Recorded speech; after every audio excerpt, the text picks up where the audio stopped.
सातबाराच्या बातमीपत्रात आपलं पुन्हा स्वागत। हातकणंगले तालुक्यातील पट्टण कोडोली या अनुसूचित जातीसाठी राखीव मतदारसंघातून महेश उर्फ दरगोडा बसगोडा पाटील हे विजयी झाले होते।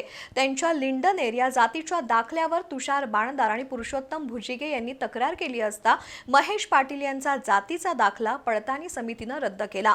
मात्र त्यानंतरही महेश पाटील हे जिल्हा परिषदेच्या सभेला बिनधास्तपणे उपस्थित राहिले।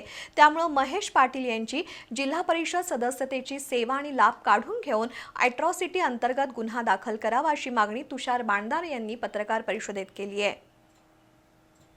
हातकणंगले तालुक्यातील पट्टण कोडोली या अनुसूचित जाती राखीव प्रवर्गासाठी आरक्षित असलेल्या जिल्हा परिषद मतदारसंघातून विजयी झालेल्या महेश उर्फ दरगोडा बसवगोडा पाटील यांचा जातीचा दाखला पडताळणी समितीने 11 जून रोजी अवैध ठरवलाय।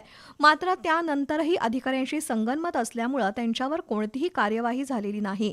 तर त्यांनी जिल्हा परिषदेच्या सभेलाही उपस्थिती लावल्याचं याचिकाकर्ते तुषार बाणदार यांनी पत्रकार परिषदेत सांगितलं। त्यामुळे येत्या 8 दिवसात महेश पाटील यांच्या जिल्हा परिषद सदस्यतेची सेवा आणि लाभ काढून घेऊन त्यांच्यावर अॅट्रॉसिटी अंतर्गत गुन्हा दाखल करावा, तसंच बोगस दाखले देणाऱ्या संबंधित अधिकाऱ्यांवर फौजदारी गुन्हे दाखल करावेत, अन्यथा प्रांताधिकारी कार्यालयाच्या आवारात आमरण उपोषण करण्याचा इशारा तुषार बाणदार यांनी दिलाय।